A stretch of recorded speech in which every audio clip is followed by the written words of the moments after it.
দর্শক আমন্ত্রণ প্রজন্ম ২৪-এ। সাথে আছি আমি তারেক আজিজ খান। জানাবো দেশের গুরুত্বপূর্ণ সব খবর।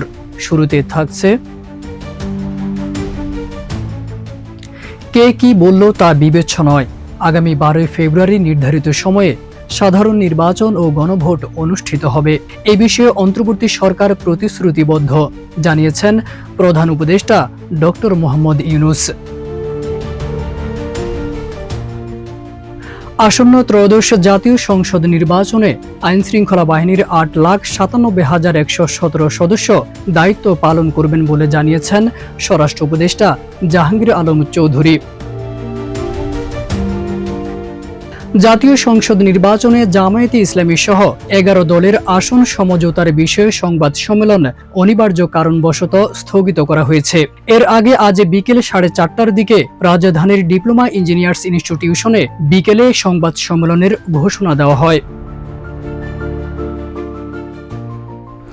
বিএনপি রাষ্ট্রীয় ক্ষমতায় এলে ইনকিলাব মঞ্চের মুখপাত্র শহীদ শরীফ ওসমান হাদী হত্যার বিচার করবে বলে প্রত্যয় ব্যক্ত করেছেন দলটির মহাসচিব মির্জা ফখরুল ইসলাম আলমগীর। জাতীয় সংসদ নির্বাচন পর্যবেক্ষণের লক্ষ্যে বাংলাদেশে পর্যবেক্ষক পাঠানোর সিদ্ধান্ত নিয়েছে চীন। কূটনৈতিক পত্রের মাধ্যমে চীন সরকার নিশ্চিত করেছে এই নির্বাচনে ২ জন অফিসিয়াল পর্যবেক্ষক পাঠাতে চান তারা। নির্বাচনে স্বতন্ত্র প্রার্থী হিসেবে ভোটের মাঠে নামছেন ডাক্তার তাসনিম জারা। এনসিপি ছাড়ার কারণ হিসেবে এবার তিনি বলেন, দেশের পুরনো রাজনৈতিক কাঠামো পরিবর্তনের লক্ষ্যেই তিনি দলীয় রাজনীতি থেকে সরে এসে স্বতন্ত্রভাবে নির্বাচনে অংশ নেওয়ার সিদ্ধান্ত নিয়েছেন। শীত নিয়ে আবহাওয়া অফিসের নতুন বার্তা।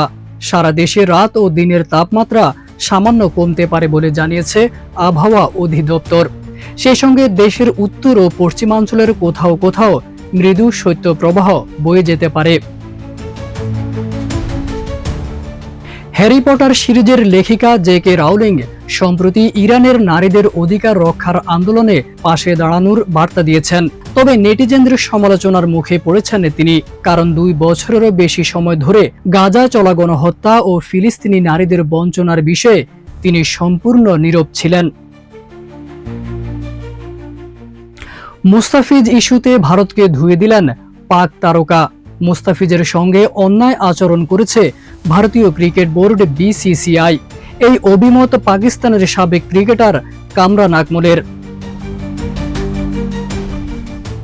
দীর্ঘদিনের গুঞ্জন ও ভক্তদের জল্পনা কল্পনার অবসান ঘটিয়ে অবশেষে বিয়ে করলেন জনপ্রিয় উপস্থাপক ও কন্টেন্ট ক্রিয়েটর রাফসান সাবাব এবং আলোচিত সঙ্গীত শিল্পী জেফার রহমান। ওপেন সিক্রেট হিসেবে পরিচিত এই তারকা জুটির প্রেম এবার আনুষ্ঠানিকভাবে পরিণয়ে রূপ নিল। এতক্ষণ আমাদের সাথে থাকার জন্য সবাইকে অসংখ্য ধন্যবাদ।